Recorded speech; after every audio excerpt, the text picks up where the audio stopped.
Hi, I'm Divan. Hi, I'm Teresa. And this is the Spectrum Standard. So today we're going to be discussing a very interesting topic, and I think it's a very relevant topic at the moment, especially with Cape Town being Cape Town. And we're going to be discussing short-term Airbnb letting versus long-term letting. So I've got the phone here because, this topic is very vast and there's a lot of things that we can discuss. But Teresa, please tell me, why do we discuss this with you? So, conversation we were having in the office, I have a property in town, in Cape Town. I've been doing a lot of work on looking at the Airbnb changes that are coming in and looking at if that was relevant for me and the work that I'm doing with those apartments. And when we were talking about it and I was looking at my costs, I was horrified. And knowing that you run that letting team and with everything that's going on, I just felt that it was worth the conversation. And maybe having advertised my property now on a long-term let, I've had a couple of inquiries from other people who are also doing short-term that are asking the question, is it worth it? And I think when we go into these questions, we might actually get to an answer at the end. I promise I'm going to convince you to go to long-term letting. All right, so the first question I want to ask, because this is a common misconception. They say that Airbnb is like a passive income. Would you say that's true? Is it really a passive income? So I think my answer to that question would be, it can be, and potentially for 2 or 3 months of the year. The rest of the year in Cape Town, and I'm going to talk from my own personal experience, you're covering your costs. Yeah, I think we actually saw this week with Cape Town. So this is the week that the storms happened. Yes. And we don't have tourists in winter because it's not that nice to be here. So I think you have a lot of less income over winter. If you have to do a rough calculation, how much of your gross income actually turns into net income for you? 50%. 50%? 50%. What are the money leaks? Where are they going? So when you talk to a short-term managing agent, they say we take 20%, 18%, 22%, whatever that is that they're charging. And you think, great, okay, that's good. But then when you dig a little bit deeper and you see linen hire, cleaning costs, cleaning materials, they went out and bought a fan because the guest was too hot. They bought blankets because the guest was too cold. Oh, and they had the air conditioning on even though they weren't there all week, and that cost you 2,000 rand that month in a 1-bedroom apartment. And then they had the heating on in the winter because it was too cold, even though they went out. And I actually work in another apartment in this block, and when I went in, the guests weren't even staying in the apartment and the air conditioning was blasting out. So that's where your costs are going. So you take an Airbnb charge, the 18, 20, 22% management charge, and then all of those other things that I've mentioned. 50%, that's scary. Coming from my long-term background, we typically charge like 10% a month. 90% of your income is yours. I know you have the bond cost, but you have that in any way when you have the short term. Wow, that I'm blown away. It's like, wow. So for me, and this is a real question, but also I have an answer in my head, it doesn't seem like that is a sustainable model. So I think that in your head, when you buy an investment property, you think you're going to make a lot of money. You think, you hear the stories and actually in reality, I can tell you, I made the decision to do it because of those stories, because of the conversations I was having, and it's quite rare in my experience to earn that sort of money all year round. I do think there's also this conversation. I read an article where they said that the problem we have in Cape Town, specifically, we can't put a blanket approach on all Airbnb properties. No, not at all.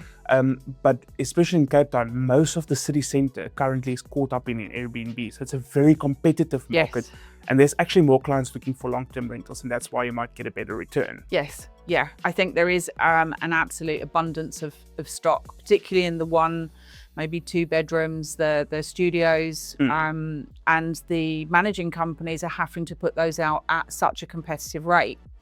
I think last month, which has seasonally, April has been a month where you still got quite a lot of tourism in. I actually walked away just breaking even with all the costs, the rates, the levies, and everything else on top. And I know that's a common thing for for long-term rentals as well. I see it in my practice every day, but eventually it starts to turn into a profit. And I feel like when you look at the short term, maybe you might even never beat the profit, because there's always going to be upgrades. The tourists are always going to expect better, more. Those fixed electricity. I mean, that's just scary. Yeah. So maybe this is a good question, because we were speaking about it and you mentioned 1 or 2 things, and I think this will be a good laugh. What is the weirdest expense that you've paid for accidental damage? So the kitchen sink. We have this beautiful, when we fitted out the apartment, it was a brand new renovation and we went very high spec. We got this beautiful black Frankie sink. I mean, I put my heart and soul into this apartment, so I absolutely love it, and I was horrified. So I did a quick inspection between guests, and the sink that was black was now half white. So I don't know what they've done, but on both sides, because it's a bowl and a half, the sink is this big and this much was white down. And if I hadn't seen it, I would never have believed it. But the same guests, also, we had 2 broken toilet brushes. I have no idea what they did. But where have you, I mean, in my whole life, and I am quite old, as you keep reminding me, in my whole life, I've never broken a toilet brush. Like, you have to put a lot of elbow grease in to break in. Well, a lot of something. And your husband is a plumber. I mean, has he broken a toilet? He's never seen a broken toilet brush. And these were really expensive marble ones. I mean, not, that you spend a lot of money on. So that was it. And then someone had a nosebleed all over the mattresses, and I don't know how it got from the mattress into the lounge. That was the story, unless there was a murder that I didn't get told about. No, but maybe that's why the sink was bleached, because they dissolved something in there. Who knows? Yes, who knows? Maybe she you never know. The police service. So, oh my word, that is a crazy story. I mean, I've been in rentals now for about 7 years, and I've never heard of a broken. Okay, we don't check for toilet brushes because that's a movable property, but I've never had a half white, half black sink. And the thing with that as well was that the Airbnb did charge the guest for the sink, but we had to pay to reinstall a new one. That's not cheap. Which is not cheap. Yeah. I mean, it was for me because my husband is a plumber, but it wouldn't be for the ordinary person. Exactly. I mean, if that was in a long-term rental, we would have taken that from the deposit, replaced it without trouble. So, I mean, that's the thing. Unless you have, if you add that cost on as well of insurance for short-term letting, it becomes completely unrealistic in some examples. I'm not saying everything. Yeah. Once again, we're not doing a blanket approach here, but this is your real story. My own experience. Yeah. And I have been with 2 or 3 different managing agents now, and it's the same problems time after time. So it's not a management problem, it's a type of rental problem. Yeah. All right. So one thing that I have seen as a big thing in Cape Town, we've got this from tenants, me being a tenant myself, you being an occupant in Cape Town as well. Electricity rates are high. Yes. Water bills are high. I mean, in short-term rentals, you can't charge the tenant or the person living there for that. So how does that play out for short-term versus long-term? So, like I said, the air conditioning gets left on even when people are out. We did fit a sensor to it so that if someone's not there for 30 minutes, it switches off. So we've had to do that at our cost. Exactly. But it is left on, and we've got a 84 square meter apartment that costs us about 3,000 Rand in electricity per month. I mean, we live in a townhouse and we don't even use that amount of electricity. Yeah. And we like our aircon in summer and our tumble dryer in winter, but we don't run it all the time. But how do you spend 3,000 Rand? I mean, because we're mindful, and I think that's the difference between a short term and a long term. Absolutely. When I go into an hotel, when I book into an hotel, I don't mind putting on the aircon because I'm paying for it. Yes. And I think that's the mentality. You feel it's that entitlement. I'm paying this Exactly. much and I'm going to use it. Where for a long term, you're like, I still need to cover the cost of this. Yeah. I need to be mindful Yeah. and Yeah. cover that cost. So if you look at the long term, and I think this is the big conversation people are having, why they're doing short term versus long term. If you do short term, you can get maybe 2,000 Rand a day, where if you do a long term, you can get only like, let's call it 12 or 14 or 16,000 Rand a month. 2,000 Rand a day versus that per month. It seems lower on paper. Do you really think it is lower in general? No. No, absolutely not. So the top looks less, but when you go to the bottom where your net profit is, it's totally different. Well, your tenant will be paying for your electricity and utilities, so that's the initial cost. You're not paying for cleaning. You're not paying for maintenance. You're paying for maintenance because that's part of what you do to maintain the property. But it's everything that's in there, so that you've got your deposits. Yeah. I can tell you that fighting Airbnb for things like when someone's had a nosebleed all over your carpets, even just claiming the cleaning costs. We put beautiful crockery in. There's none of it left. They're all odd glasses, odd cups, because the management company just replace them with anything and the guest doesn't get charged. So all of the love that you put into that apartment, and if I did it again, and I needed to go short term, I would spend a lot less on what I was putting in because you don't get a return on it. I do think there's a valid argument for that when you're doing rentals in general, short term or long term, is not to treat it as if it's your own house, because the people won't have the same love or care for it that you have. But I do think when you're looking at short term, you're furnishing the property, you're putting in, you want to make it look nice. Where in a long term, you have to make it livable and clean. That's the only requirement. It has to be livable, it has to be clean, and it has to be useful. And I think in the end, you're not having to cover things like beds and linens and general, the tenant would look after their own. Okay. With so many people semigrating at the moment, because that's a big thing. Cape Town to Joburg, Joburg to Cape Town, it's a big thing at the moment. Do you think that you're seeing more professional tenants coming this side for work because that's a short term? I am definitely seeing it in the long term. Not on the short term side. Is it? No, these are guests that are booking in for 4 or 5 days, coming here sightseeing. There was a lot of Europeans. There are not so many Europeans now. There's a lot of sort of the African countries. There's a lot of people coming in for work on that side. Okay. But not necessarily living. Okay.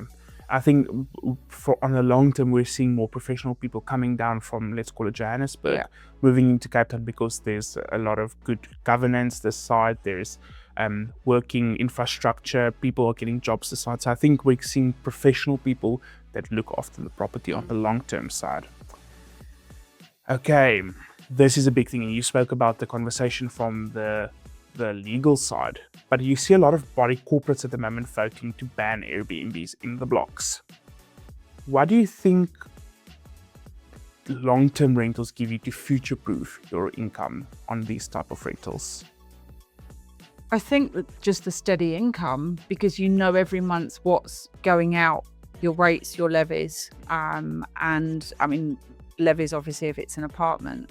I think that a lot of body corporates are making the decision not to move into the short term because of the risk of upsetting the permanent residents in there.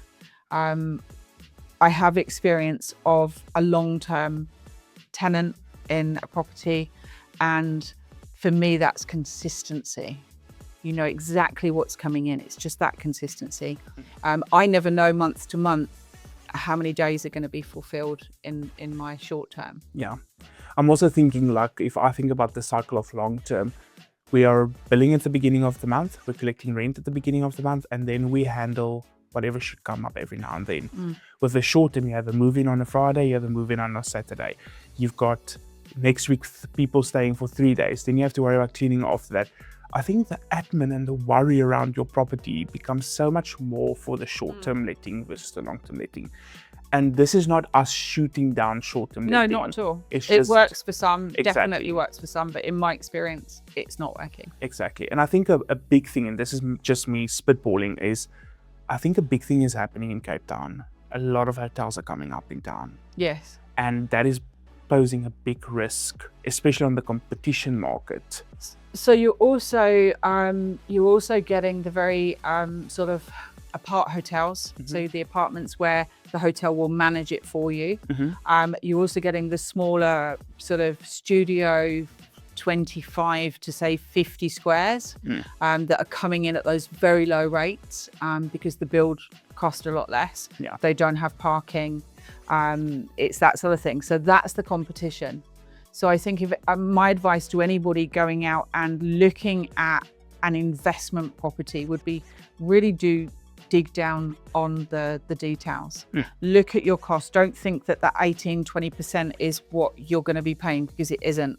And I'm happy to share my experience of those statements and things so that someone can see how that breaks down.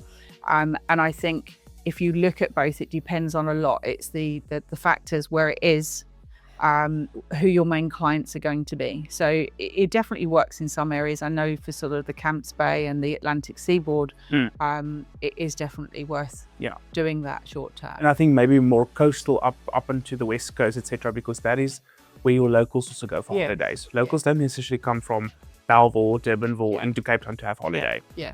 Okay. Right. I think let's make this the last question. It's a question that's a feely question. You like feely questions. So what do you say is the number one stressor that you are looking forward to no longer having when you move from the short-term to the long-term rentals? Just knowing that the costs are covered every month. If you invest in a property, you want to know that you've got that reliable income. That's the stressful thing. It's really disappointing when you know that it's been a 85% occupation and you're rubbing your hands together and you're going, right, okay, we are going to make a little bit of money this month to be able to put aside for the maintenance or for the new project, and you are just breaking even. Even having been over that sort of busy period of our summer, for me, that's the sort of worry, because it's just that disappointment when your statement comes in and you find out that someone broke the lamp or that the rugs had to be replaced or cleaned, and then there's they had to buy this to put in because the guest was not happy with what was there. And you never know. It's like a little bit like that lottery. You know, the discovery thing where you have the square and you have to pick a square and it reveals whatever miles you've earned at the end of every month, every week, is like that. You never know what's coming. Yeah. I know for me, I want to know what's happening, and I think that would scare me if I didn't know what's coming. It's not nice, I can tell you. Okay. I think the conversation has showed us that, once again, there's no blanket approach, but long-term rentals do seem to favor the people that like structure, that like to have guaranteed income. It also feels like the long term might break even quicker. But it all depends on where your property is. They're all different, and this is my own personal experience. And I would definitely be looking at the long term in my case. Okay, we'll sign the mandate afterwards. I'm more than happy to help you. Thank you very much for tuning in. I think this was a very interesting topic. And follow us for more interesting content, and take Teresa up on her promise that if you DM us, she'll help you go through what's the best for you. Thank you. Thank you. Bye.